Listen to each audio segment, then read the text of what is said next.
और दोस्तों क्या हाल चाल है आप लोगों के। नमस्कार, बहुत बहुत स्वागत है आप सभी का हमारे इस अनअकैडमी के लार्जेस्ट डिजिटल प्लेटफॉर्म पर। जैसा कि आप सभी को पता है, मैं आप लोगों से इस चैनल पर let's crack GATE and DSC पे डेली इसी समय मुलाकात करता हूं। दोस्तों, जब मैं स्ट्रेंथ ऑफ मटेरियल का रिवीजन लेके आया था, आप लोगों को काफी पसंद आया था। ठीक है, उसका सेकंड पार्ट बनाया है हमने और काफी आपने एंजॉय किया और आपको बहुत हेल्पफुल रहा। तो मैंने सोचा क्यों ना हम आरसीसी का भी ऐसे ही पार्ट्स में, 2 पार्ट्स में मैं इसको डिवाइड करके इसका रिवीजन करवा देता हूं आप लोगों को और इसके बाद हम एमसीक्यू करेंगे। दोस्तों, मैं सबसे पहले आप लोगों को एक चीज बता दूं, जो सिर्फ आरसीसी पढ़ना चाहते डिटेल में, मेरी पूरी प्लेलिस्ट उपलब्ध है। आप जाके देख सकते हैं इसी चैनल पर, आरसीसी बाय अनुज चौबे। ठीक है, यहाँ पर सिर्फ वही बच्चे रहें जिनको सिर्फ रिवीजन करना है। रिवीजन मतलब मैं आपको बता दूंगा कि ये होता है, ऐसे ऐसे करते थे, ये होता है। जिनको बेसिक से पढ़ना है, पूरा समझना है बेटा, वो जाके प्लीज उस प्लेलिस्ट को देख लीजिए। चलिए, तो यहाँ पर हम सिर्फ और सिर्फ रिवीजन करने वाले हैं। आई होप आप रिवीजन का मतलब जानते हैं। ये मत बोलिएगा सर ये टॉपिक आपने नहीं बताया तो इम्पोर्टेंट। जितने भी इंपॉर्टेंट टॉपिक है मैं उनको शॉर्ट में डिस्कस करूंगा। ठीक है बच्चों, क्योंकि आरसीसी हमने बहुत डिटेल में पढ़ा है, उस प्लेलिस्ट को आप जाके देख सकते हैं। ठीक है दोस्तों, चलिए तो हम स्टार्ट करते हैं। जैसे कि आप सभी को पता है, हमने इस प्रकार से हमारा जो शेड्यूल कुछ चल रहा था, आपको पता है ट्रांसपोर्टेशन इंजीनियरिंग हमने पूरा पढ़ा। जो मेरी यूट्यूब की क्लास है वो डेली 2:30 PM पर होती है, आप सभी को पता है। ठीक है, यूट्यूब की क्लास शाम को 6:30 बजे बहुत अच्छे से हम मिल रहे हैं यहाँ पर, आप सभी को पता है। अभी तो दिवाली मना रहे हैं बहुत अच्छे से, है ना। और क्विज डे हम एवरी ट्यूसडे मना रहे थे। चलिए, तो इस प्रकार से हमारा जो सेशन रहता है वो होता है। अब मैं बात करूंगा आपसे अनअकैडमी लर्निंग ऐप की। देखिए, अनअकैडमी लर्निंग ऐप के बारे में भली भांति आप जान चुके हैं। बहुत ही बढ़िया प्लेटफॉर्म है जो आपको प्रोवाइड करके दे रहा है 14,000 प्लस एजुकेटर्स। 14,000 प्लस एजुकेटर्स जो आप लोगों की सहायता के लिए उपलब्ध है। एक सब्जेक्ट के लिए नंबर ऑफ टीचर्स उपलब्ध है। 60 प्लस एग्जाम की कैटेगरीज उपलब्ध है। आप किसी भी एग्जाम की तैयारी कर रहे हैं, आप हमारे साथ जुड़ सकते हैं। ठीक है, और डेली 1.5 के मतलब 1000 होता है, आप जानते होंगे। तो 1,500 से भी ऊपर डेली लाइव क्लासेस उपलब्ध है दोस्तों। तो आ जाइए अनअकैडमी लर्निंग ऐप पर, अगर अभी तक आपने इंस्टॉल नहीं किया है। जरा प्लस सब्सक्रिप्शन की बात कर लेता हूं मैं आप लोगों से। देखिए, प्लस सब्सक्रिप्शन बहुत इंपॉर्टेंट हो जाता है अगर आप किसी भी एग्जाम की सीरियसली तैयारी कर रहे हैं। मैंने एक वर्ड बोला है सीरियसली, क्योंकि किसी भी एग्जाम की तैयारी एक शेड्यूल्ड वे में, एक स्ट्रक्चर वे में हो दोस्तों, तो हेल्पफुल होती है। ठीक है, मैं आपको बता चुका हूं, हमें मेहनत नहीं करना है, स्मार्टली मेहनत करना है। ठीक है, तो आप आइए प्लस पे आइए। अगर प्लस से रिलेटेड कोई क्वेरीज हैं, आप अनअकैडमी से हमसे बिल्कुल कांटेक्ट कीजिए और प्लस पे आइए। इंडिया के बेस्ट एजुकेटर वहां पे आपको पढ़ा रहे हैं। ठीक है, मैं भी एक बहुत ही important soil geotech engineering up to engineering services level तक का, अप टू ईएसी लेवल तक का तैयार आपको कराऊंगा, ये मेरा आपसे वादा है। ठीक है, gate plus engineering services.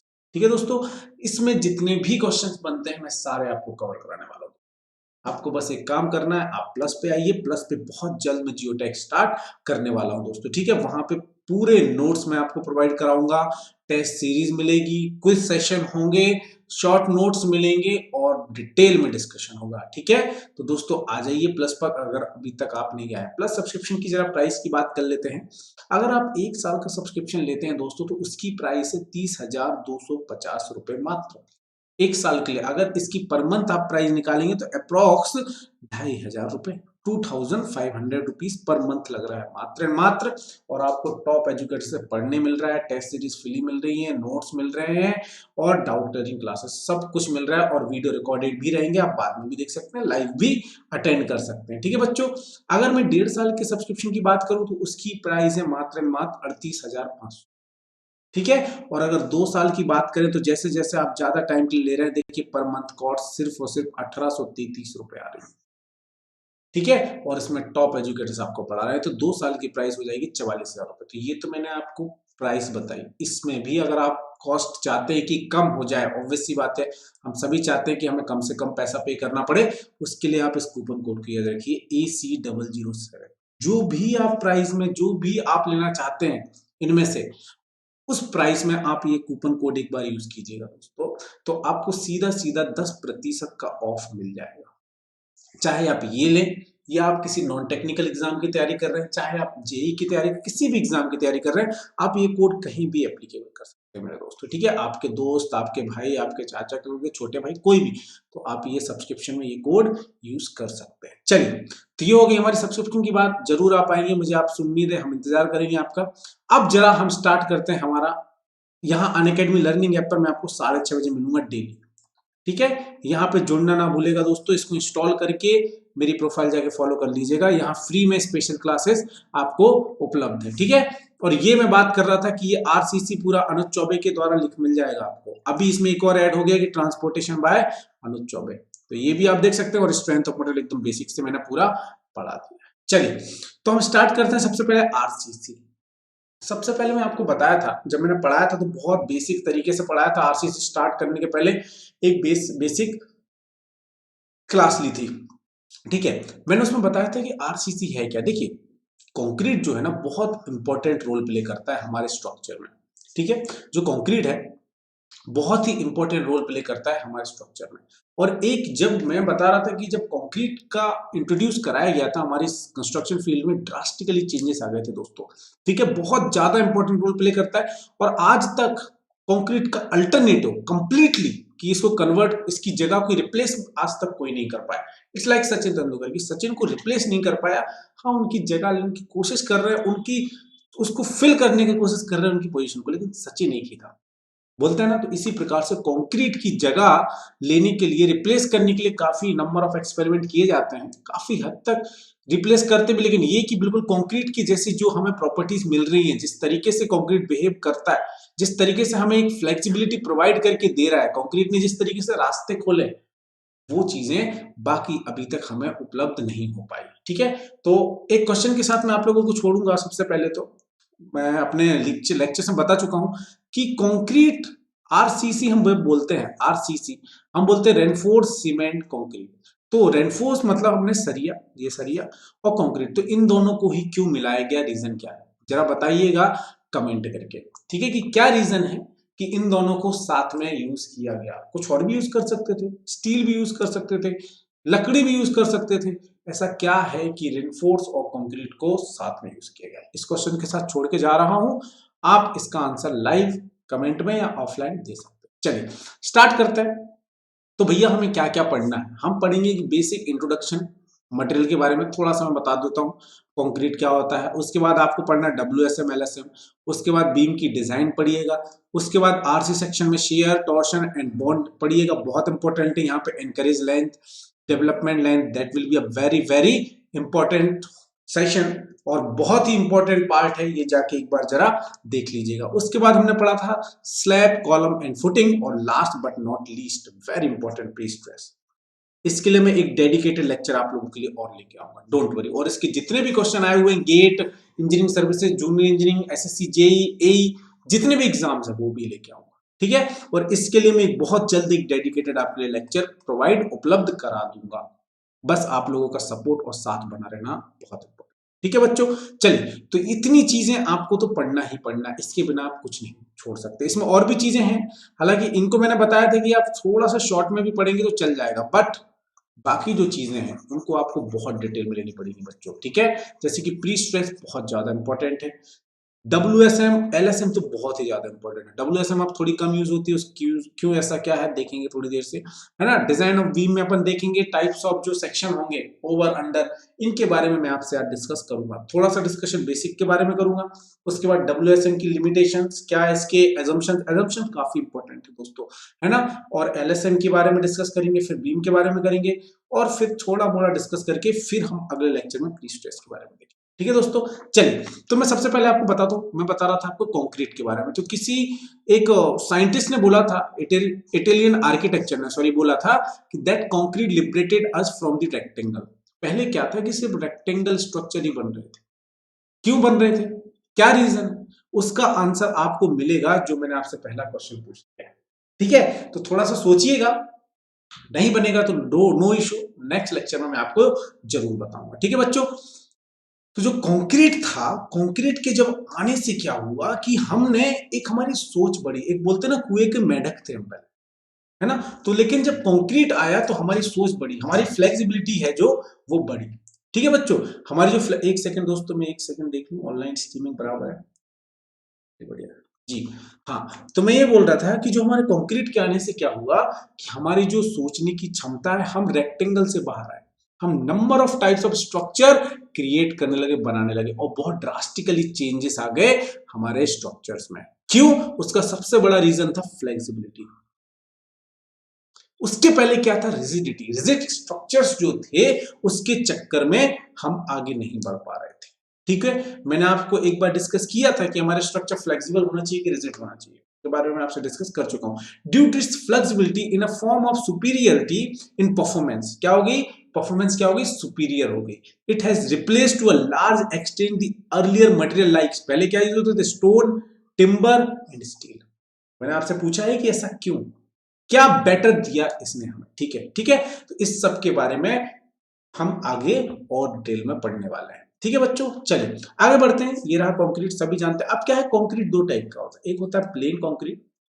Plane concrete means जिसमें आरसीसी नहीं है, और एक होता है रेनफोर्स सीमेंट कंक्रीट। ठीक है, देखिए आगे देख लेते हैं। प्लेन कंक्रीट, रेनफोर्स कंक्रीट और prestressed concrete, that will be a very important. इसके लिए एक अलग ही डेडिकेटेड लेक्चर में बनाने वाला हूं फॉर श्योर आप लोग। ठीक है, बस आपको क्या करना है, हमारे साथ बने रहना। ठीक है, इसके लिए एक डेडिकेटेड लेक्चर आप लोगों के लिए मिल जाएगा, मेरा आपसे वादा है। चलिए, तो हम आज बात करेंगे इन दो के बारे में। इसके बारे में तो खैर आपने बीएमसी में पढ़ा ही होगा, BMC is building material concrete में पढ़ा होगा। ठीक है, और ये हम आज पढ़ेंगे। चलिए देखते हैं। देखिए, प्लेन कंक्रीट के बारे में बात कर लें कि plane concrete is a composite material, compose mainly of, concrete किससे मिलकर बना होता है? वाटर, एग्रीगेट एंड सीमेंट, सबको पता है। ठीक है, usually there are additives and reinforce include to achieve the desired physical properties of the finished material.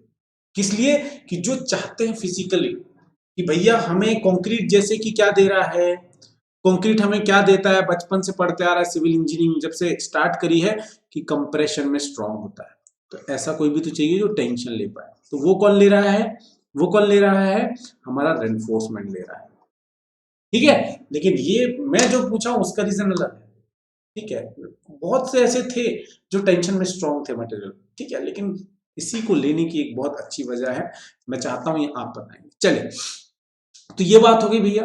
अब रेनफोर्स कंक्रीट की बात करते हैं। इसकी बात अभी मैं नहीं करूंगा आप लोगों से, हालांकि हो चुकी है, बट हाँ इसके लिए एक अलग से डेडिकेटेड लेक्चर बनाया जाएगा। ठीक है, concrete has gained so much importance, बोला था मैंने, इंपॉर्टेंस गेन हो गई एंड पॉपुलैरिटी मिली किसके कारण?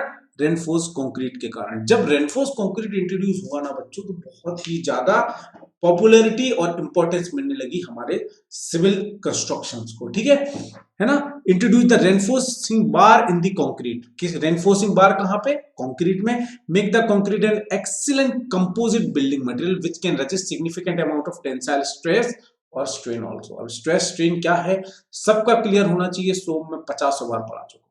ठीक है, चलिए, तो इस तरीके से भैया बातचीत चालू हुई। अब यहां पे बात होती है कि भैया कितनी स्ट्रेंथ गेन करता है कंक्रीट, कितने दिन में करता है, उसके लिए एक रिलेशनशिप बताया गया दिस बार। दिख रहा होगा आप लोगों को, मैं लिख देता हूं। F28 is equal to K2 F7 की पावर K। क्या होता है जरा बात कर लेते हैं। और ये कितने दिन की है? 27 से 28 डेज के बीच में ये अपनी मैक्सिमम स्ट्रेंथ गेन करता है। हम मानते हैं कि 28 डेज में अपनी मैक्सिमम स्ट्रेंथ गेन कर सकता है। चलिए, F7 and F28 are 7 days and 28 days. K1 and K2 are their coefficient which are different from different cement and curing condition. Obvious सी बात है, कंक्रीट की स्ट्रेंथ डिपेंड करेगी कि किस ग्रेड का आप सीमेंट यूज कर रहे हैं, किस प्रकार से उसको क्यूरिंग दी जा रही है। तो ये सब चीजें बीएमसी में पढ़ने की है, मैं तो आपको just a little bit introduction दे रहा हूँ इनके बारे में। चलिए, है ना? तो ये सब चीजें अपन उसमें पढ़ चुके हैं। हाँ, this is very important, this formula is very important. इनके सिर पे लिख देता हूँ, इनके हेलमेट पे लिख देता हूँ, है ना? Very important. वेरी इंपॉर्टेंट क्यों बोल रहा हूँ कि टेंसाइल स्ट्रेंथ ऑफ जो कंक्रीट होता है उसका एक और नाम है बच्चों, मॉडुलस ऑफ रप्चर। क्या नाम है? Modulus of rupture. ठीक है, तो इसका जो फॉर्मूला होता है that will be a formula is 0.7 under root F C K. बहुत इंपॉर्टेंट, बहुत ही ज्यादा इंपॉर्टेंट है। क्या फॉर्मूला है? F C R is equal to 0.7 under root F C K. Very important. ठीक है, प्लीज इसको याद रखिएगा, है ना? तो ये वेयर एफ सी के is the characteristics cube compressive strength of concrete. ये कैरेक्टरिस्टिक स्ट्रेंथ क्या होती है? कैरेक्टरिस्टिक्स क्यूब कंप्रेसिव स्ट्रेंथ क्या होती है, जरा सी बता देता हूं। देखिए, हम सब पढ़ चुके हैं, आप पढ़ के आए हुए हैं, नो डोंट वरी, बट मैं थोड़ा सा आपको यहाँ पे करूंगा आगे, और इसको थोड़ा सा लूंगा मैं, कि मैं ये मान के चलता हूं कि जब मैंने क्यूब बनाए, क्यूब बनाते हैं अपन एक मोल्ड के शेप में, ये आपको पता है ना। और डिटेल में चाहिए तो मेरे प्रीवियस लेक्चर देख लेना, मैं यहाँ पे आपको अच्छा छोटा सा रिवाइज करा रहा हूँ, आपको वैसे पता है। मैं क्यूब बनाऊंगा, अगर मैं 100 क्यूब बनाऊंगा, अगर मैं 100 क्यूब बनाऊंगा तो जो 95 क्यूब होंगे, जो स्ट्रेंथ अचीव करेंगे, that will be a characteristic strength. बात समझ में आ गई। मान लो आपने क्यूब बनाए और 100 क्यूब बनाए, ठीक है, 100 क्यूब बनाए, 100 क्यूब्स बनाए, तो जो 95 क्यूब्स हैं उनकी स्ट्रेंथ आ रही है 20 न्यूटन पर एमएम। ठीक है, ठीक है, तो इसकी जो कैरेक्टरिस्टिक स्ट्रेंथ होगी दैट विल बी 20। हम बोलते हैं ना M20 का ग्रेड है, तो उस कंक्रीट का ग्रेड क्या होगा M20। क्यों, ये 20 क्या है, कैरेक्टरिस्टिक स्ट्रेंथ। बहुत इंपॉर्टेंट है बच्चों, ठीक है, तो इस चीज को प्लीज याद रखिएगा। चलिए आगे बढ़ते हैं, इलास्टिक डिफॉर्मेशन की बात कर लेते हैं जरा। ये सब चीजें अभी हम जब स्ट्रेस स्ट्रेन कर्व में जाएंगे वहां बहुत काम आएंगे बच्चों, ठीक है। अब हम जाते हैं इलास्टिक डिफॉर्मेशन की तरफ। चलिए, इलास्टिक डिफॉर्मेशन क्या बोलते हैं, modulus of elasticity is primarily influenced by elastic property. क्या modulus of elasticity, modulus of elasticity हम सभी पढ़ चुके हैं, कुछ याद आ रहा है, stress strain Hooke's law uncle थे, हुक्स अंकल थे, उन्होंने बताया था, है ना। तो वहीं से इसको आगे खींचा गया। क्यों, कैसे भैया सर यहां से अचानक स्ट्रेस स्ट्रेन कर्व कैसे आ गया, कैसे आ गई, ये सब चीजें बहुत डिटेल में आएंगे इस पे, इसी पे तो काम करना है आज दिन भर में, ठीक है। बस थोड़ा सा पेशेंस रखिएगा बच्चों, ठीक है। चलिए, तो इलास्टिक डिफॉर्मेशन में modulus of elasticity is primarily influenced by elastic properties of aggregate and to a lesser extent by condition of curing and age of the concrete। मैं बता चुका हूं ये चीज, curing and age of concrete की पे क्या है, कंडीशन पे डिपेंड कर रहा है। अब यहाँ पे ये फॉर्मूला याद रखिएगा बच्चों, EC is equal to 500 under root FCK। GATE में यहां से क्वेश्चन पूछा गया, इंपॉर्टेंट। ये EC क्या है, short term modulus of elasticity. ये शॉर्ट टर्म और लॉन्ग टर्म क्या है, सडनली अगर आप देख रहे हैं जैसे ही कंक्रीट आपने बनाया है उस टाइम पे अगर आप किसी की मॉडुलस ऑफ इलास्टिसिटी देख रहे हैं तो ये है। और एक लॉन्ग टर्म भी आएगा जिसको मैं आगे बात आपसे करूंगा अगले 10 मिनट के अंदर, ठीक है। तो बस इतना याद रखिएगा कि EC इज इक्वल टू होता है 5000 अंडर रूट FCK, बहुत अच्छे से याद रखिएगा। और यहाँ EC है short term modulus of elasticity, और यूनिट क्या है, न्यूटन पर mm, याद रहेगी। FC क्या है, FCK क्या है, FCK is a characteristic strength, जो अभी थोड़ी देर पहले मैंने बात करी थी, डिपेंड करेगा, वो दी रहेगी आपको, और वहां से आपको शॉर्ट टर्म और लॉन्ग टर्म याद रखना है, ठीक है।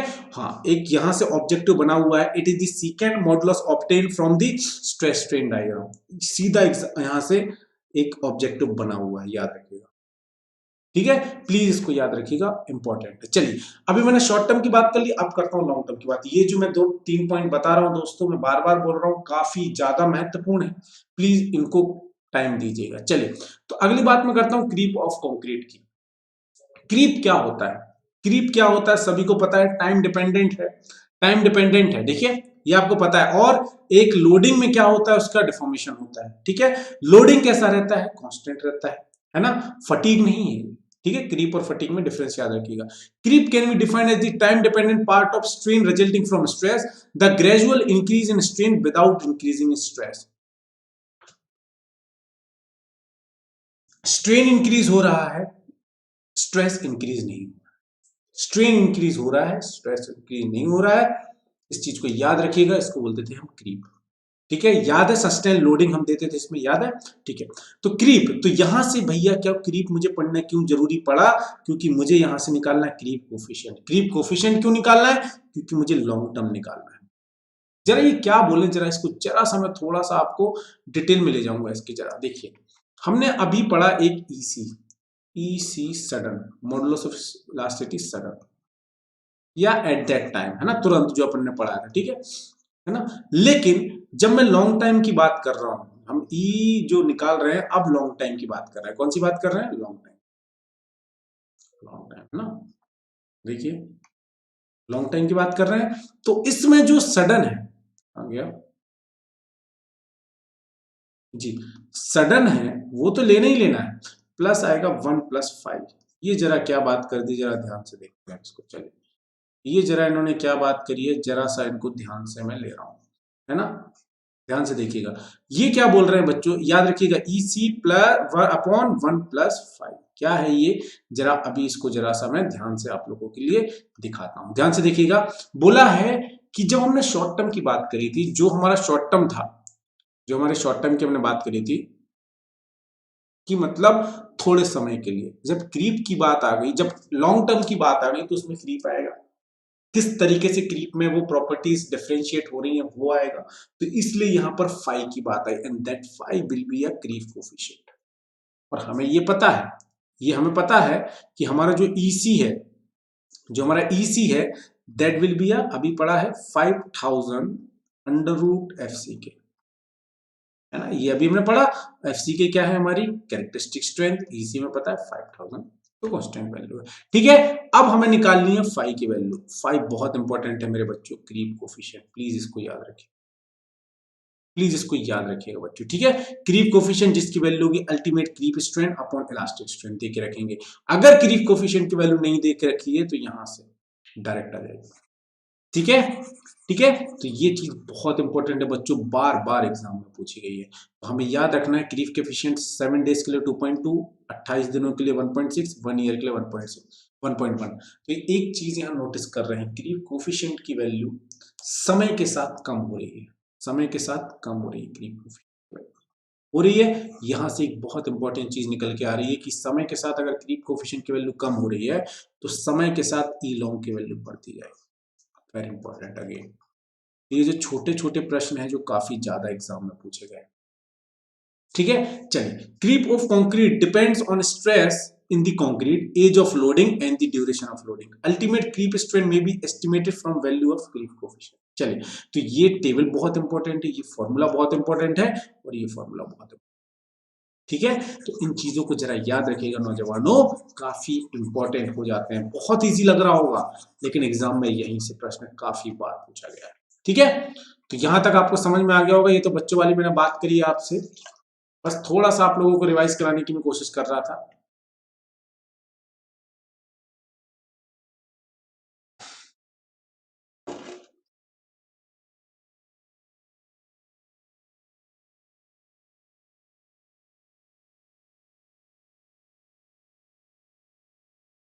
ठीक है, अब मैं आप लोगों को जरा कंक्रीट की बात चल रही है, थोड़ी देर और कंक्रीट की बात करूंगा, तो मैं आपको थोड़ा ग्रेड के बारे में बता देता हूँ। नॉर्मली बच्चों को याद नहीं रहता है ना।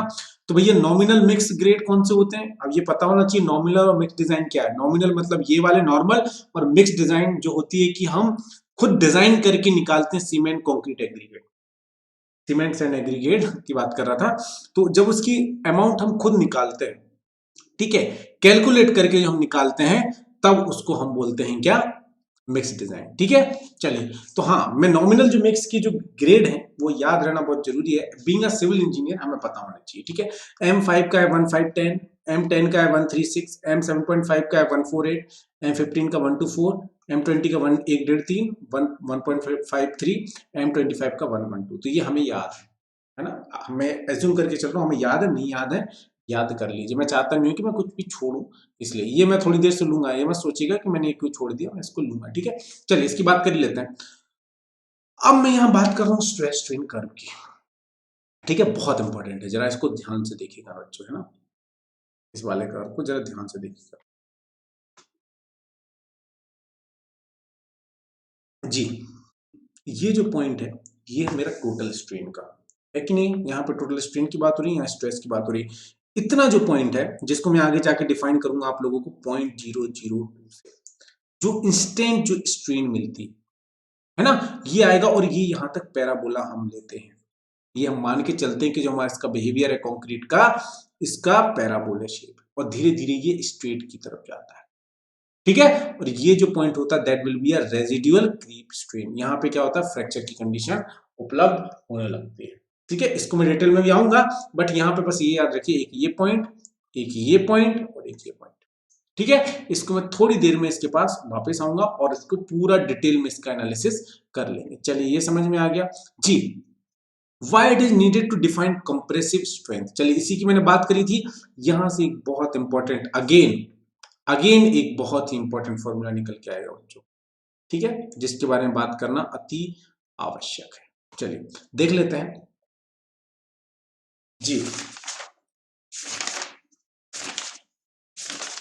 इसके पहले मैं देख रहा हूं तो छूटा तो नहीं अपना, चलो नहीं छूटा। ठीक है, तो यहां से एक चीज निकल के आती है, कैरेक्टरिस्टिक कंप्रेसिव स्ट्रेंथ, जो हमने अभी पढ़ी थी। अब इसको डिफाइन किया गया है। ठीक है, इसको डिफाइन किया गया और इसके लिए एक वैल्यू, एक फॉर्मूला निकाला गया जो बहुत ही इंपॉर्टेंट है, जो आगे काम आएगा। ठीक है, तो यहां पर देखिए जो इसका डिस्ट्रीब्यूशन किया है, नॉर्मल डिस्ट्रीब्यूशन किया है कंप्रेसिव स्ट्रेंथ कंक्रीट की, तो देखिए हमें पता है ये क्या है, कैरेक्टरिस्टिक कंप्रेसिव स्ट्रेंथ। ठीक है, अब मैंने बोला है कितने परसेंट, जो ये बहुत इंपॉर्टेंट क्वेश्चन है, ध्यान से सुनिएगा, कितने परसेंट जो क्यूब की स्ट्रेंथ है वो हम फेलियर जो हमारी है वो हम एक्सेप्ट कर सकते हैं। मैंने बोला है कि हमारी जो क्यूब की स्ट्रेंथ है 95% तो मिनिमम अचीव करेंगे, वही होगी मेरी क्यूब की कैरेक्टरिस्टिक स्ट्रेंथ। क्या अगर 96 हो गई तो अचीव कर ली, मान लो 96 क्यूब ने अचीव कर ली, तो क्या हम उसको कैरेक्टरिस्टिक स्ट्रेंथ बोलेंगे?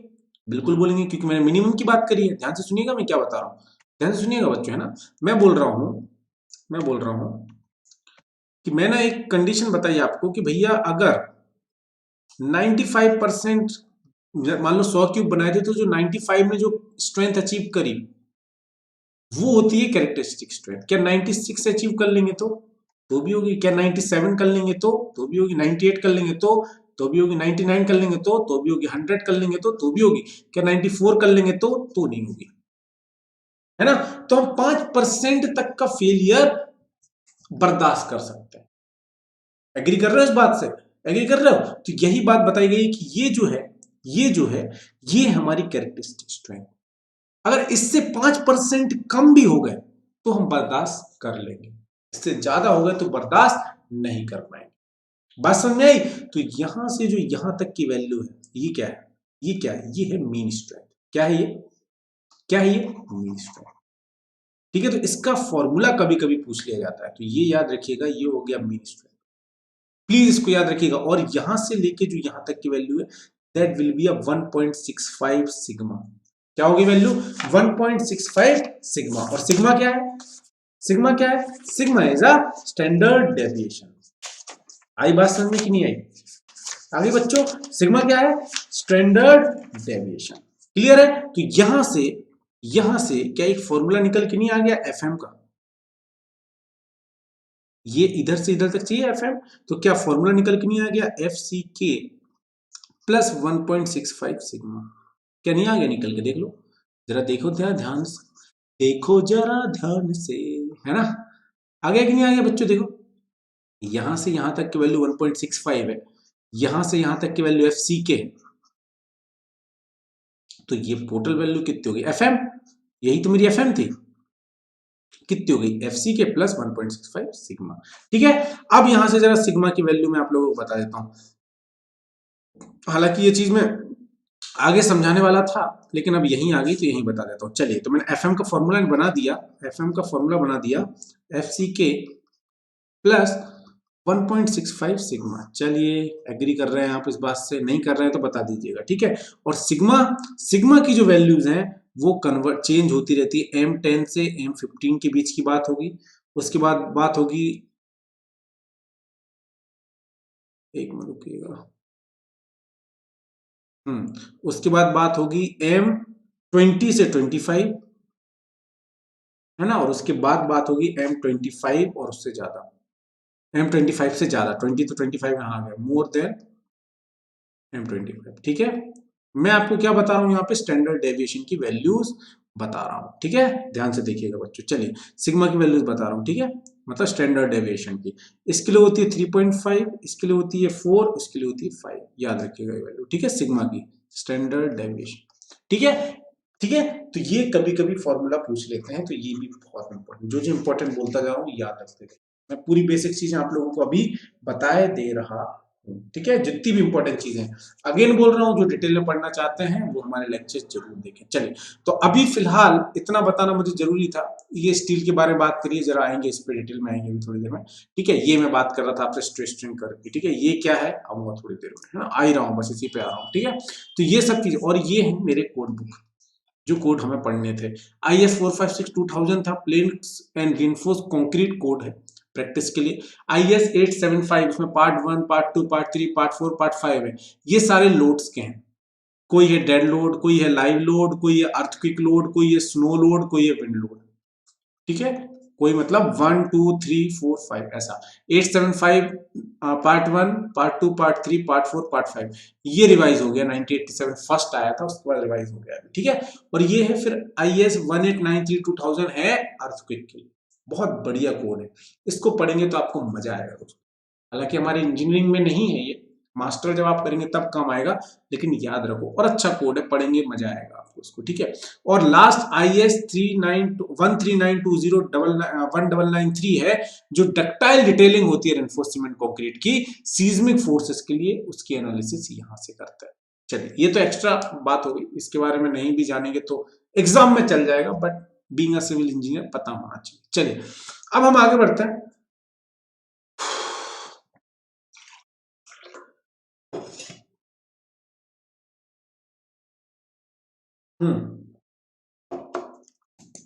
जरा आगे बढ़ते हैं। मुझे ये बताइए हमारा ऑब्जेक्टिव क्या बनता है, हम ये क्यों कर रहे हैं। ये यहाँ पे हमने बात करी थी, एक था स्टेबिलिटी की बात करी थी, फिर हमने बात करी थी स्ट्रेंथ की, फिर सर्विसिबिलिटी की, फिर एस्थेटिक्स की और इकोनॉमी की, है ना। तो ये जरा बातें हमने डिटेल में करी थी, ठीक है ठीक है। तो ये था कि एक सिविल इंजीनियर को पता होना चाहिए कि हमारा ऑब्जेक्टिव क्या है स्ट्रक्चरल डिजाइन करने के लिए। चलिए अब हम बात करते हैं, डायरेक्ट हम आते हैं हमारी मेथड्स पे। डिजाइन ऑफ रेनफोर्स कंक्रीट की मेथड्स क्या क्या थी, एक थी WSM, एक थी अल्टीमेट लोड मेथड और एक लिमिट स्टेट मेथड। मेनली ये दोनों मेथड थी और इसमें भी ये ज्यादा यूज होती है। क्यों होती है, क्या होती है, इनकी एजम्पशन में ही सारे आंसर आप लोगों के लिए हैं। चलिए स्टार्ट करते हैं वर्किंग स्ट्रेस मेथड से। बहुत बढ़िया, चलिए वर्किंग स्ट्रेस मेथड क्या थी। इन this method the design is basis on elastic theory, hence the reinforced concrete is assumed as an elastic material। चलिए तो सबसे इंपॉर्टेंट बात बेटा यहीं से निकल के आ गई कि ये इलास्टिक थ्योरी पे वर्क कर रहा है। किस पे वर्क कर रहे हैं बेटा, इलास्टिक थ्योरी पे वर्क कर रहे हैं। और जो हमारा जो LSM की बात हम जब करेंगे वो काम कर रहा है भैया प्लास्टिक थ्योरी। चलिए अब बताते हैं भैया कि इसमें क्या बोला गया, क्या आगे बात हुई, किस तरीके से बात हुई, जरा सा मैं इसमें बात करता हूँ। एक मिनट रुकिएगा बस, एक मिनट बस रुकिएगा बच्चों।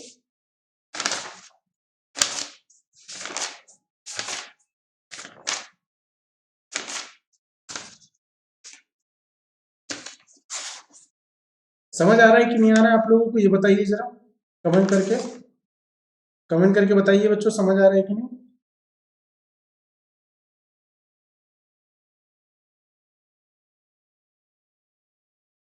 चलिए आगे बढ़ते हैं, आगे बात करते हैं, हम जो बात कर रहे थे जी। हाँ जी, तो क्या बात कर रहे थे हम, WSM के बारे में बात कर रहे थे कि किस पे काम कर रही है, इलास्टिक थ्योरी पे बात कर रही है। मतलब ये इसमें यील्ड लिमिट आती है, बताऊंगा अभी स्ट्रेस स्ट्रेन कर्व बताऊंगा। और अगली बात थी in working stress method the structural member are design for working load. याद रखिएगा इस वर्ड को, याद रखिएगा, अभी इसको बहुत आगे डिटेल में डिस्कस करने वाला हूं। Working load and design stresses और permissible stresses in the material are obtained by dividing the ultimating stress by factor called factor of safety.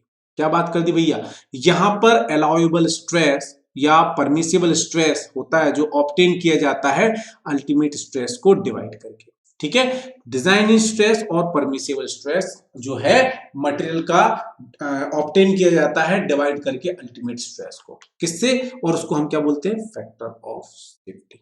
देख लीजिए, factor of safety is equal to कितने material की strength है, हमारा जो material है इसकी स्ट्रेंथ कितनी है और अलाउएबल स्ट्रेस कितनी है मटेरियल की, ठीक है। तो यहां पर जो कंक्रीट है उसकी फैक्टर ऑफ सेफ्टी 3 यूज करी गई और स्टील की 1.7 यूज करी गई। अब यहाँ पे एक प्रश्न क्या आता है कि भैया इतना भेदभाव क्यों, कंक्रीट के लिए इतनी ज्यादा फैक्टर ऑफ सेफ्टी थी और स्टील के लिए इतनी कम क्यों थी, जरा डिटेल में भी लेते हैं इसको। चलिए बता देता हूं, देखिए कंक्रीट क्या होता है, हम बनाते हैं साइट पे, ठीक है। तो बहुत सारी क्लाइमेट कंडीशन, ह्यूमन एरर, बहुत सारी चीजें फैक्टर्स आते हैं जिसकी वजह से इसकी फैक्टर ऑफ सेफ्टी ज्यादा ली जाती है। WSM में भी ज्यादा ली गई है, LSM में भी ज्यादा ली गई है as compare to steel. As compare to steel देखा जाए तो कंक्रीट की जो फैक्टर ऑफ सेफ्टी है वो ज्यादा कंसीडर करी गई है और स्टील की थोड़ी कम करी गई क्योंकि इसको फैक्ट्री में बनाते हैं, एरर होने के चांसेस कम है।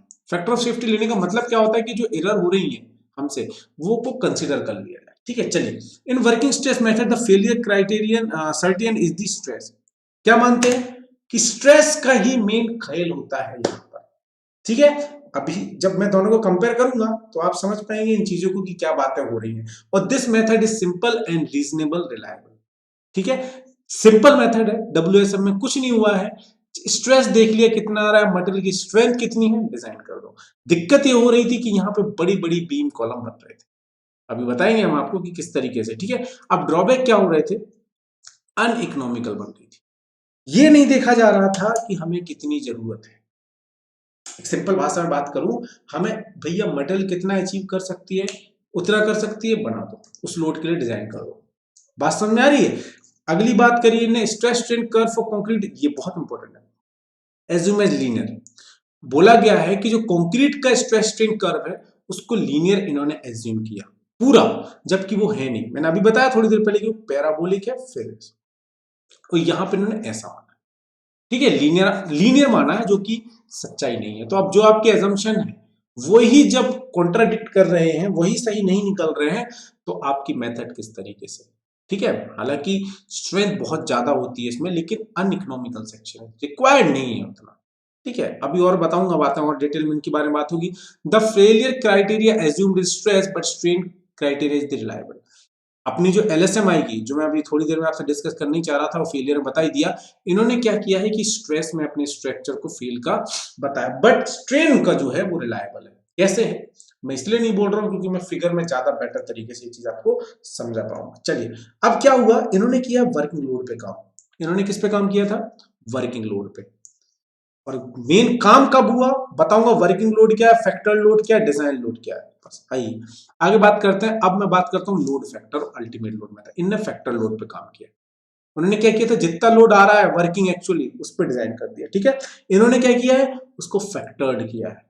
ठीक है, फैक्टर ऑफ सेफ्टी से फैक्टर्ड करके फिर लोड फैक्टर से लोड फैक्टर पे काम किया है। उन्होंने वर्किंग लोड पे काम किया था, इन्होंने लोड फैक्टर पे काम किया है। किस तरीके से, in ultimate load method the structure member are design for ultimate load which are obtain by multiplying the working load.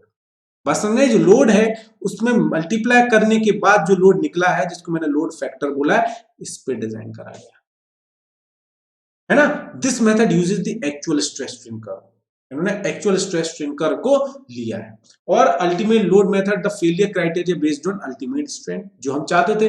This method gives economical section and also true margin of safety. लेकिन जब यार ये सब चीजें अपन जो चाह रहे थे वो उन्होंने पूरी कर दी हैं, तो दिक्कत क्या आ गई, अब बताते हैं दिक्कत। The only drawback of this method is excessive cracking and deformation. क्या हो रहा था, इसमें क्रैकिंग और डिफॉर्मेशन ज्यादा आ रही थी। ठीक है, जो हमारी क्या है कि जिसपे हम नहीं चाहते हैं। ठीक है, fail to satisfy the serviceability and durability. सब कुछ था, इकोनॉमिकल भी हो गया था, रिलायबल भी हो गया था, लोड भी इन्हें ठीक ठाक कंसीडर कर लिया था, बट सर्विसिबिलिटी और ड्यूरेबिलिटी में ये मात खा गए थे। सर्विसिबिलिटी मतलब सर्विस देने की एबिलिटी, सर्विस देने की ability that will be a serviceability, और ड्यूरेबिलिटी मतलब कितना ड्यूरेबल है, ड्यूरेबल होने की ability that will be a durability.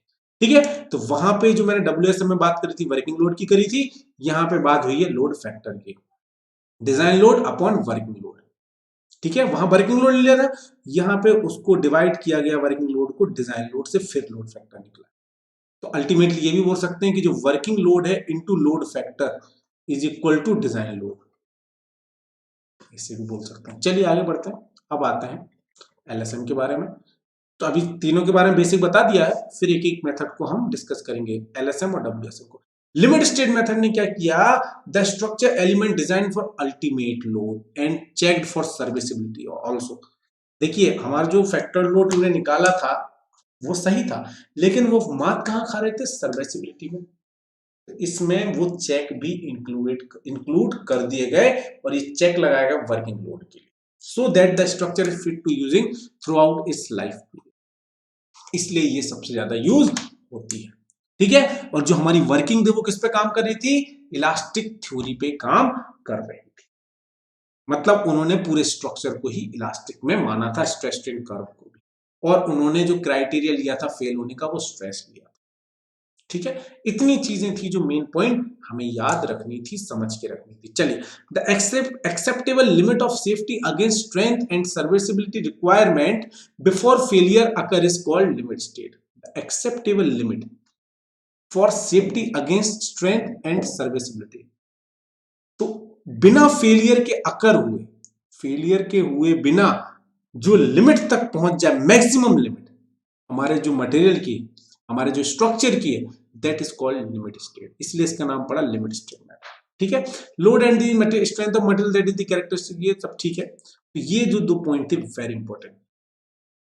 ठीक है, अब दो important limit state to be consider करे गए हैं, लिमिट स्टेट ऑफ कोलैप्स और लिमिट स्टेट ऑफ सर्विसिबिलिटी। क्यों? क्योंकि यही तो मात खा रहे थे, याद है, यही तो मात खा गए थे, है ना, अल्टीमेट लोड मेथड, बाकी कोई कमी नहीं थी उसमें, है ना। तो यहीं पे फिर इसके लिए डिजाइन करे गए। कौन कौन सी? लिमिट स्टेट ऑफ कोलैप्स, जिसमें हमने flexure, shear, compression, torsion check किया, और सर्विसिबिलिटी में डिफ्लेक्शन, क्रैकिंग और ये वाइब्रेशन, फायर रेजिस्टेंस, ये सब चेक करें। ठीक है, तो इसलिए ये संपूर्ण संपूर्ण जगत से बढ़िया मेथड बन गई। चलिए अब मैं बात करता हूं जरा स्ट्रेस स्ट्रेन कर्व के बारे में। ठीक है,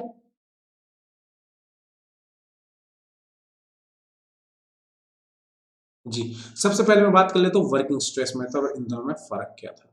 working stress method based on the elastic theory, है ना, elastic theory which assume that concrete, अब इन्होंने क्या, मैंने बताया आपको क्या एज्यूम किया कि पूरा इलास्टिक ही है, लीनियर ही है, जबकि ऐसा है नहीं, जबकि ऐसा है नहीं। ठीक है, इन्होंने क्या किया, स्ट्रक्चर जो एक्चुअली था उस पे काम किया। This method is based on the actual stress strain curve for steel and concrete, for concrete the stress strain curve is non linear, linear नहीं होता है।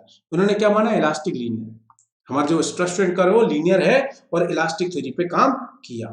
ठीक है, ठीक है, जो कि ऐसा होता नहीं है, नॉन लीनियर। ठीक है, देखेंगे इसको और डिटेल में, आपको वैसे पता भी होगा, कोई बड़ी बात नहीं है ये जैसे, है ना, आपको पता भी होगा, लेकिन हाँ हम इसको और अभी थोड़ी देर से देखेंगे। चलिए, in this method the factor of safety are applied to the yield stress and grade permissible stress. ठीक है, और in this method partial safety factor are applied to get design value of stresses. अब इसमें क्या किया था हमने, factor of safety कैसे निकाली थी, अपनी इसकी मैक्सिमम यील्ड स्ट्रेस, और क्या मिला था, परमिसिबल स्ट्रेस मिली थी। इसमें क्या किया था अपन ने, क्या किया था, डिजाइन वैल्यू ऑफ स्ट्रेस निकाली थी, याद है। इसमें no factor of safety use for design, यहां मटेरियल के लिए तो फैक्टर ऑफ सेफ्टी लगाई गई है, लेकिन मैंने बोला वर्किंग लोड पे काम करा है, डायरेक्ट वर्किंग लोड पे काम करा, वेरी वेरी इंपॉर्टेंट। आई बात समझ में?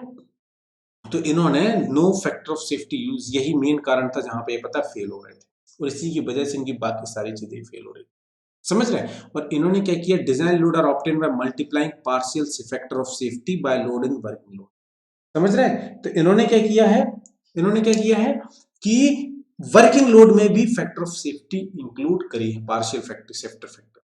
ठीक है, चलिए, तो एग्जैक्ट फिर तो ये सब चीजें तो आप लोग पढ़ लेंगे, बट जो मेन चीजें थी वो बहुत इंपॉर्टेंट। चलिए, अब एक बहुत इंपॉर्टेंट चीज पे आते हैं बच्चों, अब एक बहुत इंपॉर्टेंट चीज पे आते हैं, जरा देखिएगा। ठीक है, ये वाली चीजें बहुत इंपॉर्टेंट है, सब तीन स्ट्रेसेस हैं मेनली, तो इसको देख लीजिए और इसको देख लीजिए। ठीक है, ये उसके जैसे ये कोई ज्यादा फर्क नहीं है इनमें। ठीक है, एक 250 ग्रेड के लिए है, एक 415 ग्रेड के लिए। ठीक है, ये आप याद रखिएगा।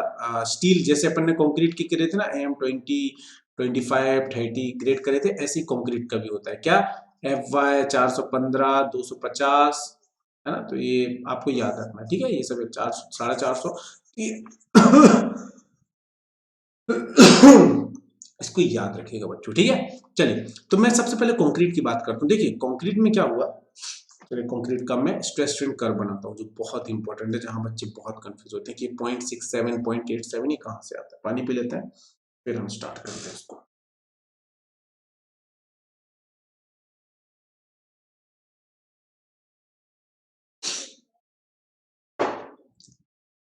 चलिए, तो देखिए सबसे पहले मैं बात करता हूँ आपसे स्ट्रेस स्ट्रेन कर्व की, कंक्रीट की। अच्छा, ये तो पता चल गया अपन को कि कंक्रीट की फैक्टर ऑफ सेफ्टी कितनी होती है, कितनी होती है एलएसएम में। डब्ल्यूएसएम की तो बात कर ली थी 3 और 1.65, 1.78, है ना।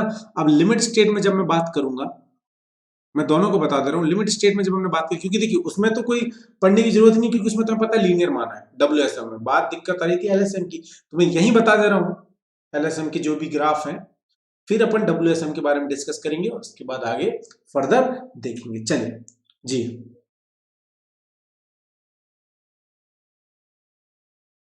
जी हाँ, तो एलएसएम में मैंने कंक्रीट की कितनी मानी है, 1.5, फैक्टर ऑफ सेफ्टी की बात कर रहा हूँ। स्टील की कितनी मानी है 1.15। स्टील मतलब रेनफोर्समेंट है ना, ये तो आपको समझ आ रहा होगा। ठीक है, क्यों मानी है, रीजन मैंने बता दिया, कम इसकी क्यों मानी, इसकी ज्यादा क्यों मानी। चलिए अब मैं कंक्रीट का आपको स्ट्रेस स्ट्रेन कर्व बताता हूँ। चलिए हमें ये पता है, ध्यान से देखिएगा बच्चों, है ना, हमें ये पता है, ये चीज पता है, ये इसको पैराबोला है, ये एक्चुअल है, ये एक्चुअल है जिसकी एफसी की कैरेक्टरिस्टिक स्ट्रेंथ है। एग्री कर रहे हो, हमारे कंक्रीट की रियल में जब हमने कंक्रीट लिया, हमें पता है उसकी कैरेक्टरिस्टिक स्ट्रेंथ इतनी, लेकिन ये है एक्चुअली जिसके लिए हमने कंक्रीट बनाया। ठीक है, क्या हम डायरेक्ट यही स्ट्रेंथ हम जब कैलकुलेशन करेंगे ले लेंगे? नहीं, क्योंकि हमने लिया मान लो M20 का ग्रेड, सपोज कंक्रीट का M20 के क्यूब बनाए थे, कहां आपने, लैब में।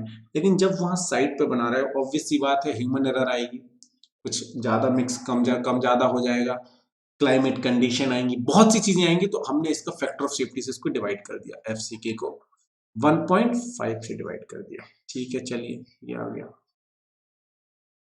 यार, ये सॉरी मैं स्ट्रेट बन जा रहा है, बट ये स्ट्रेट है नहीं बच्चों, है ना, ये इसी तरीके से, ठीक है, ये इस तरीके से बना। ठीक है, अब ये आ गया कितना, एफ सी के डिवाइड बाय 1.5 करोगे कितना आ रहा है 0.67 एफ सी के। चलिए भैया आ गया, ये क्या है जो वहां कंक्रीट रखा हुआ है, उसकी ये कैरेक्टरिस्टिक स्ट्रेंथ आ गई। मेन हमने ये बनाया था, लेकिन ये बना, ये समझ लो हमने बनाया पिज्जा था घर पे, लेकिन जब बन के आया, किचन में बना रहे थे अपन पिज्जा, तो बना, थोड़ी सी गलती होगी मुझसे, तो पिज्जा थोड़ा सा कुड़कुड़ा सा बन गया, गर्मा गर्म है अभी भी, कुड़कुड़ा सा एकदम थोड़ा सा जल गया, ऑब्वियस सी बात है। ठीक है, थोड़ा सा जल गया, तो ये बन गया थोड़ा सा अपना जला हुआ पिज्जा, है ना, बन गया। तो स्ट्रक्चर के लिए कंक्रीट की स्ट्रेंथ हो गई है, हो गई, कंक्रीट की स्ट्रेंथ हो गई है, क्लियर है। लेकिन अभी तो ये बना है भैया, इसको लेके परोसोगे, आप दोगे जिनको खाना है, जो पिज्जा आपने बनाया था जो उनको दोगे, तो वहां तक जाएगा, ठंडा होगा, थोड़ा सा और कुछ लग जाएगा, कुछ होगा, एक और फैक्टर ऑफ सेफ्टी है। अब जो आएगा वही डिजाइन लोड होगा, क्यों, क्योंकि इस कंक्रीट को आपने भी बनाया है, आपको जहां ले जाना है वहां लेके भी तो जाओगे, जाओगे कि नहीं जाओगे, वहां लेके जाओगे, इसलिए 0.67 को भी एफ सी के को भी 1.5 से डिवाइड करो, और वैल्यू क्या आ रही है 0.44 एफ सी। यही होता है अपना डिजाइन लोड, यही क्या होता है डिजाइन लोड या strength, design strength of concrete. आई बात समझ में, तो ये चीजें कहां से आती थी, बहुत दिक्कत होती थी आप लोगों को, अब कभी दिक्कत नहीं होगी। ठीक है, तो इस चीज को जरा याद रखिएगा, ये होती है डिजाइन स्ट्रेंथ ऑफ कंक्रीट, बहुत इंपॉर्टेंट है। ठीक है, इस तरीके से ये निकल के आती है। चलिए आगे बढ़ते हैं, तो ये हमने निकाल ली, जरा आगे ये नहीं जी, हमने ये निकाल लिया, ये ठीक है, डिजाइन कर्व निकाल लिया, यहां से डिजाइन स्ट्रेंथ हमने निकाल ली। अब जब हमने स्टील की बात करी, अब जब मैं स्टील की बात कर रहा हूं, तो स्टील में इतनी दिक्कत वाली बात नहीं है, देखो ये निकल के आ गई है ना 0.446 एफसीके परमिसिबल स्ट्रेस इन कंक्रीट। ठीक है, जब मैं स्टील की बात कर रहा हूं, तो वहां से तो आप देखो, जब बना रहे थे, जब पिज्जा बना बनाया आया, तो जलने का फैक्टर ऑफ सेफ्टी तो आपको लेने की जरूरत नहीं है, स्टील जो है बना बनाया था। हाँ, लेकिन आप लगाओगे तब एटमोस्फेयर कंडीशन वाला आएगा, परोसना तो अभी भी अपन को ही है, एक बार तो इसमें फैक्टर ऑफ सेफ्टी लगेगी, कितनी, लेकिन 1.5 नहीं 1.15, कितनी होगी 0.87 F5, यहां लिख दे रहा हूं, समझ रहे हैं। अभी कौन सा बनने वाली फैक्टर ऑफ सेफ्टी नहीं लगानी पड़ी, जलेगा नहीं, हाँ, परोसोगे अभी भी ठंडा अभी भी होगा, तो एक फैक्टर ऑफ सेफ्टी लगेगी, और कौन सी, स्टील की लगेगी, कितनी आई 0.87, ये यहां से निकल के आ गया। बात समझ में आई कि नहीं आई, बात समझ में आई कि नहीं आई दोस्तों, बता दो जल्दी से, आ गई हो तो, आ गई होगी मुझे उम्मीद है आप लोग। ठीक है, तो ये चीजें जो कंप्लीट थी, ये सब चीजें तो अपन डिफ्लेक्शन वगैरह ये एलएसएम में देखेंगे, बट अभी हमें बेसिक चीजें समझना बड़ी इंपॉर्टेंट है। ठीक है, ये एक टेबल आप लोगों के लिए उपलब्ध है। ठीक है, फैक्टर ऑफ सेफ्टी इसकी और इसकी सब जितनी भी स्ट्रेस की हैं, लोड फैक्टर इसकी 1 ली थी, डब्ल्यूएसएम में अपन ने फैक्टर ऑफ सेफ्टी ली नहीं थी, और इसमें 1.5 ली थी।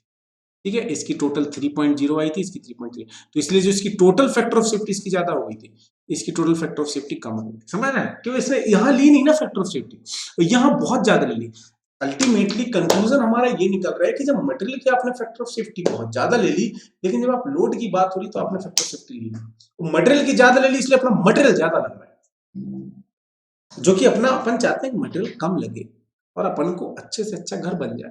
तो भाई ने क्या किया, मटेरियल की फैक्टर ऑफ सेफ्टी बहुत ज्यादा ले ली, लोड में कोई फैक्टर ऑफ सेफ्टी नहीं लगी। यहाँ पे भाई ने बराबर एलएसएम में काम किया और इस तरीके से अपना कार्यक्रम आगे बढ़ गया। चलिए अब आगे बढ़ते हैं, अब जरा मेथड्स के बारे में डिस्कस कर लिया जाए। सबसे पहले बात करते हैं वर्किंग स्ट्रेस की मेथड। सबसे पहले किसके बारे में बात करेंगे, वर्किंग स्ट्रेस की मेथड। तो अपन ने बहुत शॉर्ट में बहुत सारी चीजों को अभी तक कवर कर लिया है, काफी एग्जाम से रिलेटेड क्वेश्चंस भी देख लिए। अगर आपको वीडियो पसंद आ रहा है, थम्स अप होना बहुत आवश्यक, अति आवश्यक कार्यक्रम हो जाएगा। चलिए अब मैं जरा सा आपसे डब्ल्यूएसएम की बात करूं तो उसके पहले मैं आपको बता दूं कि भैया इफेक्टिव कवर क्या होता है, हमें पता है ना। इफेक्टिव कवर क्या होता है, क्लियर कवर क्या होता है। अगर मैं इस डाया से इसके सेंटर से अगर डिस्टेंस लूंगा तो होगा इफेक्टिव कवर, और बिल्कुल आउटर से लूंगा यहां से तो that will be a clear cover. दीवार तक की बात हो रही है, यहां तक की बात हो रही है ना, ये देखो बात समझ आई। अगर डाया तक ले रहे हो, डाया जहां से खत्म हो रहा है बार वहां से ले रहे हो तो क्लियर, और सेंटर से ले रहे हो तो इफेक्टिव कवर। याद रखना इस चीज को, इंपॉर्टेंट है, ठीक है। तो इफेक्टिव कवर और क्लियर कवर में क्या फर्क है पता होना इंपॉर्टेंट है। चलिए वर्किंग स्ट्रेस मेथड की बात करते हैं, इसकी एजम्पशंस की बात करते हैं, इंपॉर्टेंट है, प्लीज ध्यान से देखिएगा बच्चों, ठीक है। एजम्पशन जब हम बात कर रहे थे एजम्पशन की, तो एजम्पशन क्या थे, क्या इंपॉर्टेंट रोल प्ले करते थे, बहुत इंपॉर्टेंट है। और एजम्पशन से ही पता चला कि देखिए किसी मेथड के क्या एजम्पशन होते हैं, वहीं से हमें पता चलता है कि मेथड कितनी इंपॉर्टेंट है और क्या इसके ड्रॉबैक्स आ रहे हैं, ठीक है। ध्यान से देखिएगा। तो एजम्पशन क्या थे डब्ल्यूएसएम मेथड के, जरा देखते हैं। Plane section remain before bending and plane, जो हमारा प्लेन सेक्शन है प्लेन ही रहेगा before bending and after bending. क्या होता है जरा इसके बारे में डिटेल में बात करते हैं, इंपॉर्टेंट है, जरा डिटेल में देखेंगे इस पॉइंट को। बहुत बार इस एजम्पशन को देखा गया है, पूछा गया है, ठीक है। चलिए तो बोल रहा है कि जो हमारा सेक्शन है, ये मेरा सेक्शन है, ये जैसे कि ये प्लेन है, इसकी न्यूट्रल एक्सिस यहां कहीं होगी, यहां कहीं होगी इसकी न्यूट्रल एक्सिस, है ना, ठीक है। अगर ये बेंड भी कर गई, अगर ये बेंड भी कर गई तो भी ये जो है ये प्लेन यहीं रहेगा। बात समझ में आ गई, बात समझ गई। इसकी वजह से दूसरा अभी आने वाला, ये ऐसे डिफॉर्मेशन नहीं होगी। मैंने आपको स्ट्रेस जब सोम पढ़ाया था तब भी इस बारे में डिस्कस मैंने किया था कि जो प्लेन सेक्शन है, ये जो प्लेन है ये प्लेन ही रहेगा, यही प्लेन रहेगा। बात समझ में आ रही है, बात समझ में आ रही है, बहुत ध्यान से देखिएगा। ये सेक्शन, ये जो एजम्पशन है हर जगह काम आता है। किस तरीके से काम आता है ध्यान से देखो। चलो एक और तरीके से मैं आपको बताता हूं। सपोज ये मेरा एक पॉइंट है, आपको पता है कि जब मैं सैगिंग की बात करता हूं तो ऊपर क्या होता है कंप्रेशन, नीचे क्या होता है टेंशन, पता है बात आपको, ठीक है। एक ये पॉइंट है, तो ये इस साइड जाएगा, ये इस साइड गया, तो ये क्या बन गया, बात समझा कि, तो ये इसी प्लेन पे है अभी भी। बात समझा कि ये इस साइड गया, जब कंप्रेशन हुआ ये इस साइड गए, ये हमारा न्यूट्रल एक्सिस था, सपोज इसकी रिस्पेक्ट में इस तरीके से हो रहा है, ये इस तरीके से जाएंगे, इस साइड जाएंगे, ये कंप्रेस हो रहा है, ये है ना, तो ये इस साइड गया, इस साइड गया, तो इस तरीके से बेंड कुछ तरीके से ये कर जाएंगे। याद रखिएगा ये कंप्रेसिव हो रहा है, ये देखिए ये, और ये टेंशन में जा रहा है, ये कंप्रेशन, ये टेंशन, बेंड हो रहा है, सैगिंग हो रही है, तो यही होगा, यही होगा कि नहीं होगा भैया। ये चीजें मैं बहुत डिटेल में आप लोगों को पढ़ा चुका हूं बच्चों, मैं यहाँ पे सिर्फ बार बार बोल रहा हूं, ये लेक्चर उन्हीं के लिए है जिनको पहले से आता है।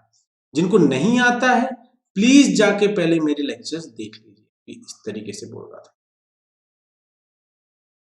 है ना, इस तरीके से मैं कुछ बात आप लोगों से कर रहा था, जिसको मैं अभी थोड़ी देर में और देखूंगा, ठीक है।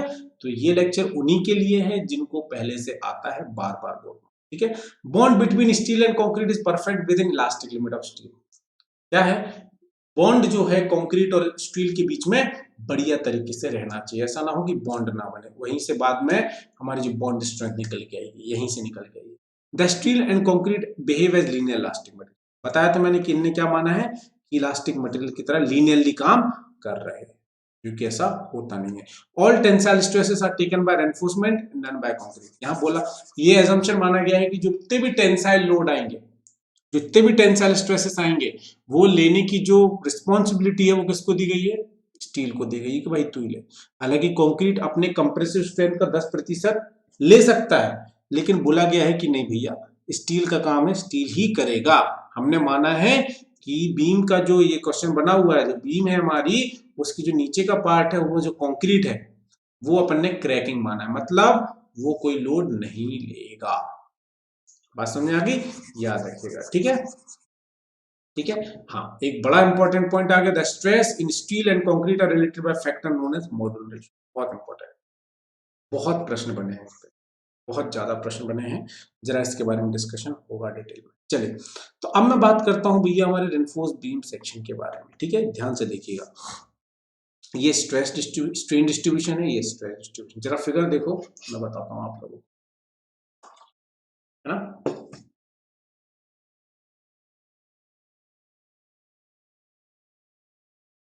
जी, हाँ, तो भैया ये क्या बात कर रहा है, स्ट्रेन एंड कंप्रेशन। हम ये मान रहे हैं कि हमारी बीम अभी सैगिंग में है, तो ऊपर कंप्रेशन नीचे tension, strain in compression, strain in tension, stress in compression, stress in tension, ठीक है। ये कहां से आया ये सब बताता हूं थोड़ी देर से, है ना। अब क्या हो रहा है, चलिए बता ही देता हूं, ये ट्रायंगल है।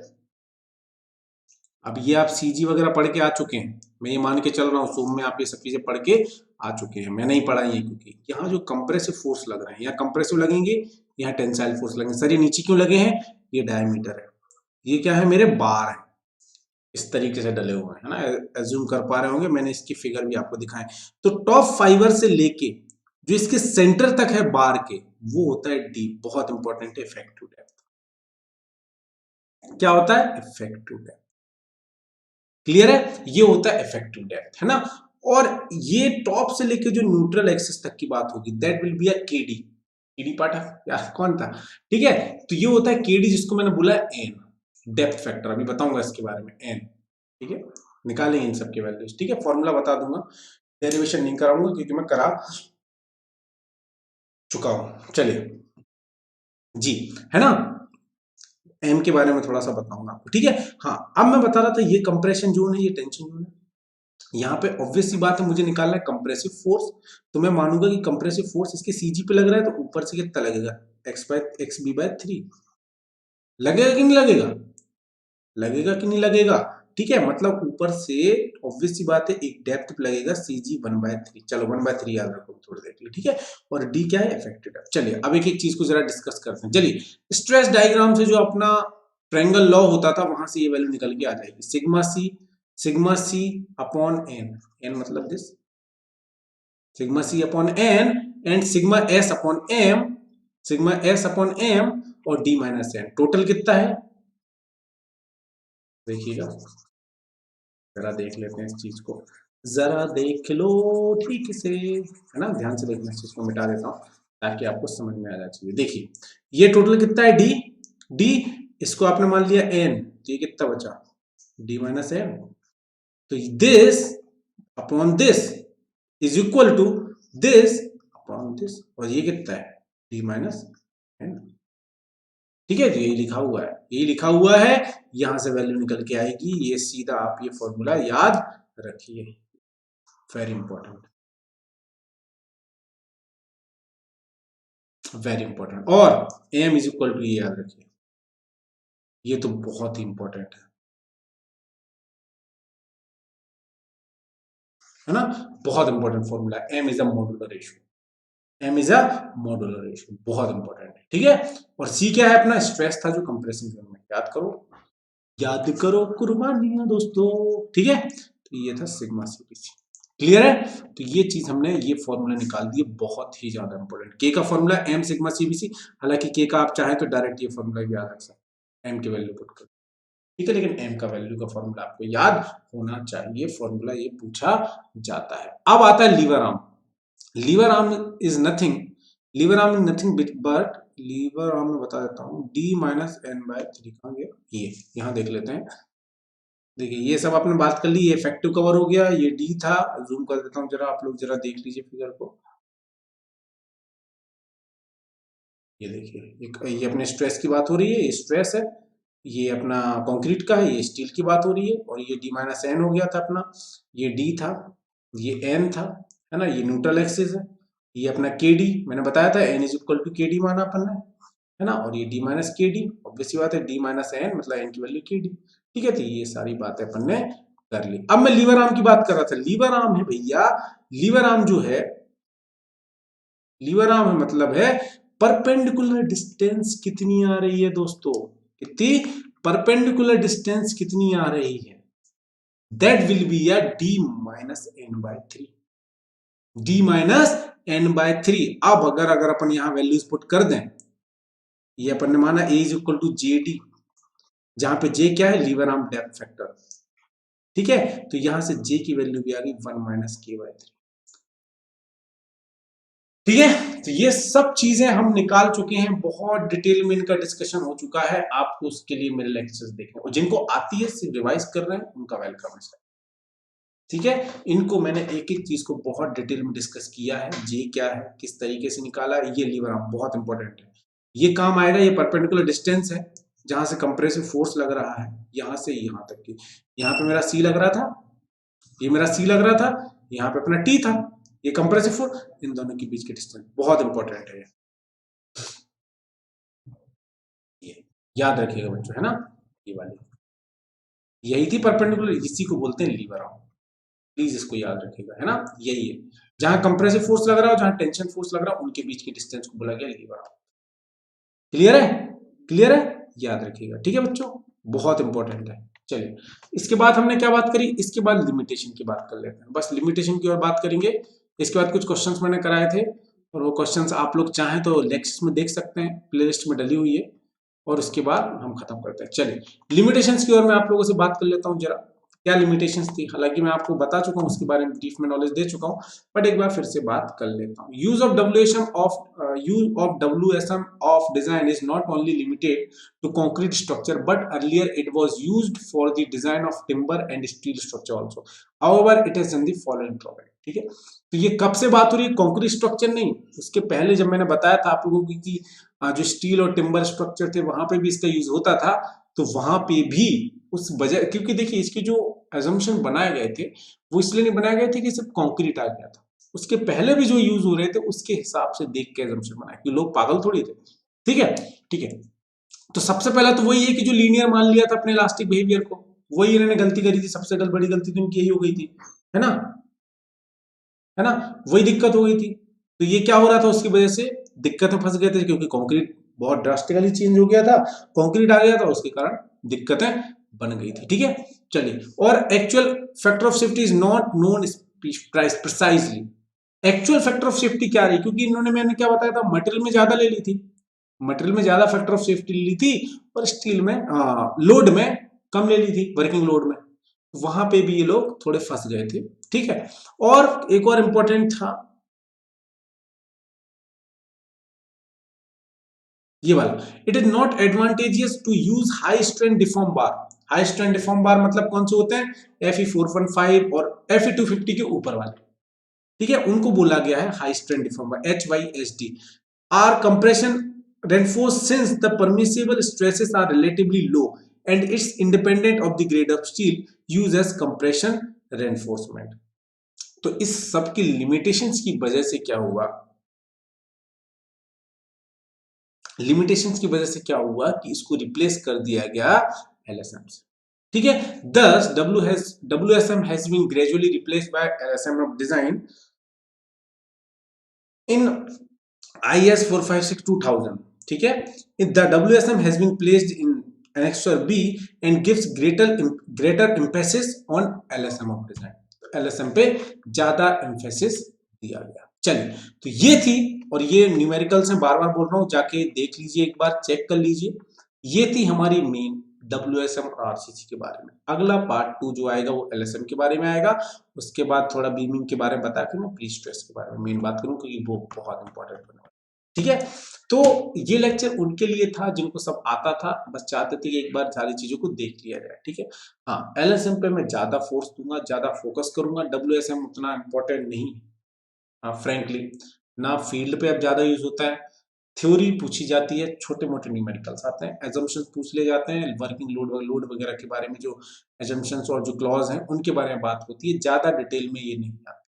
जितना था, जितना मुझे लगा मैंने आपको बता दिया।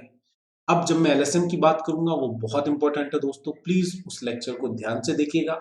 उस लेक्चर में बहुत डिटेल में जाएंगे, और हाँ, जब मैं क्वेश्चंस कराऊंगा, इसके मैं प्रीवियस ईयर्स के सारे क्वेश्चंस लाऊंगा तब और बात करूंगा। और एक बात, जिनको आरसीसी बिल्कुल नहीं आता है, प्लीज मेरे लेक्चर्स देख लीजिए, आपको मैं गारंटी दे रहा हूँ क्लियर हो जाएगा। वहां पे मैंने एक एक पॉइंट को डिटेल में बात करी, यहाँ तो मैंने जल्दी जल्दी पढ़ा दिया, क्योंकि मैं चाहता हूँ कि ये उनके लिए रहे जो रिवाइज करना चाहते हैं। ठीक है, चलिए, सेफ रहिए, खुश रहिए, एंजॉय करते रहिएगा। हम दोबारा जरूर मिलेंगे, तब तक के लिए bye bye, take care, thank you so much.